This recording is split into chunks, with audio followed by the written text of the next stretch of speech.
All right, guys, today we're back with episode 2 of our beard advice series. Got another brave volunteer all lined up with his pictures. We're going to take a look at those and see if we can offer a couple of style options for him and see what else we can come up with. All right, stay tuned.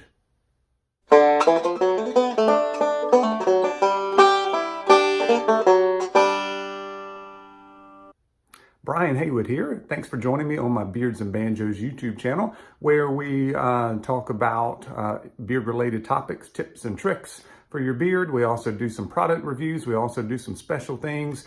We've got our Epic Mustache Challenge going on. We're exactly halfway through. So we got 4 more weeks to go. My mouth may be disappearing over the next 4 weeks. If you see anything red in there, I just had some spaghetti. I'm sure there's some in there somewhere. Anyway, today we are doing our second installment of our Beard Advice series. And today we've got lined up for you Jesse. So if you take a look at Jesse, he's got great growth, especially underneath. He's got a nice full mustache over the top lip. And the mustache is one of the trouble spots he mentioned to me in his email.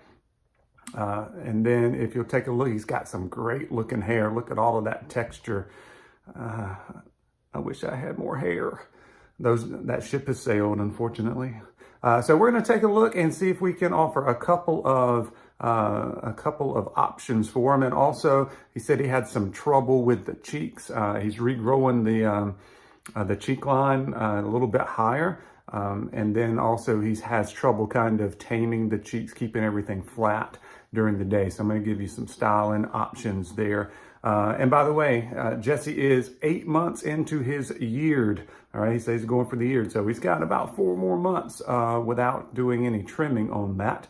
And by the way, our next 3 episodes are going to feature guys growing yeards, and they're all at different spots. It's pretty cool. One's at 4 months, one's at 8 months like Jesse, and another one's at 10 months. And the end is near for that gentleman that we'll be talking about next week.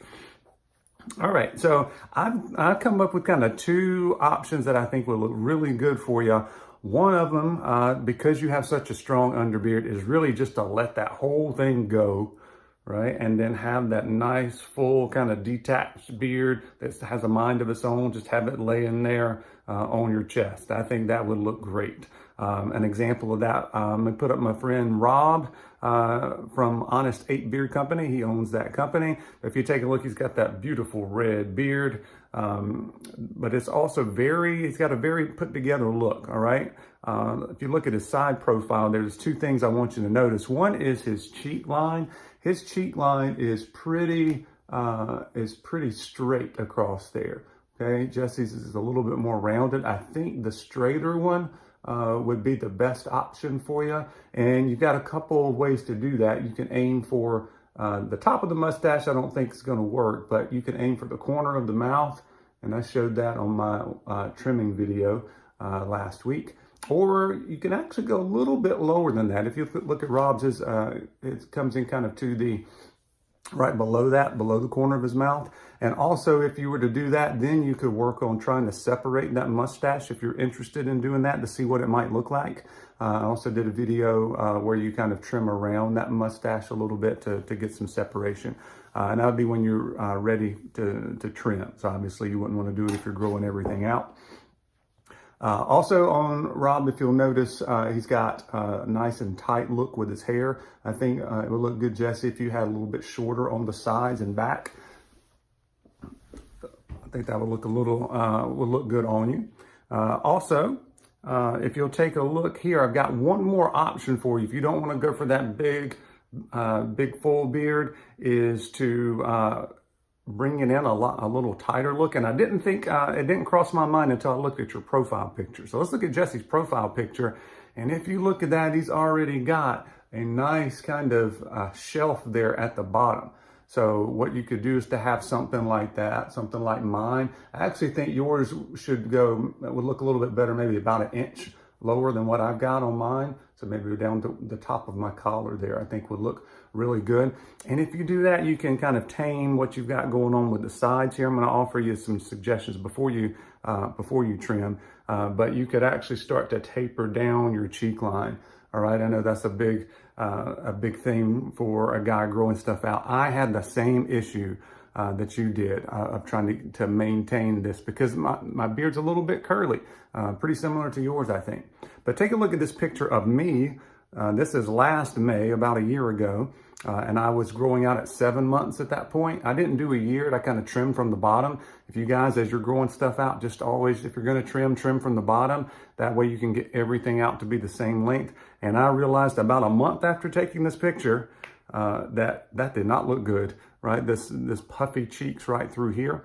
So that's when I started researching and figuring out how to start tapering down my cheeks there. Okay, so not bringing down the cheek line, but tapering what you already have, and that way it's a better blend. All right, and then you can really work on getting everything going straight down. All right, but so there's a couple options for the styling whenever you're ready to do that. By the way, the last trimming video I did, I showed the Brio and going down with the 6 guard and then even the 3 guard. So you might want to go back and take a look at that for when you're ready. You told me you had the Brio all ready to go. You've done a little bit with the with your sideburns, but you haven't done anything else with that. And then if you were to do that tapering, you can taper around that mustache. Try the bigger mustache. If you don't like that, then you can trim that down. But until then, you can get you some wax, kind of just push it over to the side and then just let it go down, I think, until you decide you want to get some separation with it. Okay, let's see what else we can come up with here. Oh, I was going to show you kind of my styling routine in the morning. Jesse told me he uses oil, he uses balm, he uses the hair dryer, he does the co-wash every day. So he's kind of in it. Right? It's kind of like me, and I bet a lot of you guys, after so many months, you start doing all this research, then you kind of just fall into, all right, I'm going to be a bearded guy, and this is just part of my routine. Everybody has a little bit different routine, and we've all kind of experimented around with things. I want to show you a little bit about mine. I'm planning on doing a video coming up soon where I go in the bathroom and show you my routine. But you told me you kind of blow dry everything up and then back down. I think Rob does that. I've seen another video or two where people do that. But that's when they've got really everything in the front that's really long. I don't think your beard's really long enough where you need to blow it straight up. When I blow mine straight up, it gives me more issues through here, kind of the same spot you said you were having issues. So let me kind of briefly tell you about my routine. So I got the hair dryer. I've got a rolling round brush. When my beard was longer, I actually just used a big detangler for this first step instead of this. But what I do is I put it on low speed but high heat. And this whole process with the hair dryer is about 2 minutes. It's not very long, so I don't put a lot of heat on anything. But I basically just go straight down here, kind of get everything going that direction. And then the key, I think, is trying to make all of this a flat front. Okay, it's kind of, I call it fronting the merchandise, if you will. So we're going to try to front the merchandise. So the way I do that is everything under here, I try to bring forward and kind of curl it under just a little bit. So I go through and do this and pull it straight down. So I do that a few times, okay, and then go straight down over top of it. After that, I grab my boar's hair brush, still have the hair dryer going on the high heat, low speed. Go through with that, and then the best thing in your toolbox is your hands. Do the same thing with it still on hot, just kind of pressing everything down. When I'm over here, I'm kind of using my thumb as well to push everything down. And then I am now a believer in the cold shot. Once I got this new hair dryer a couple months back, I actually noticed the difference. So after I do all that, I switch to the cold, hold it for about 30 seconds, go around. And as I'm doing that, you can feel the hair lock into place.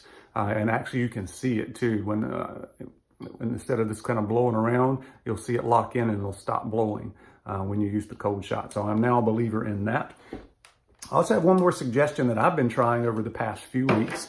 And that is, I usually do all that in the morning after I take a shower. So if that's what your routine is, I suggest you try this. Everybody else can try it too to see if it works.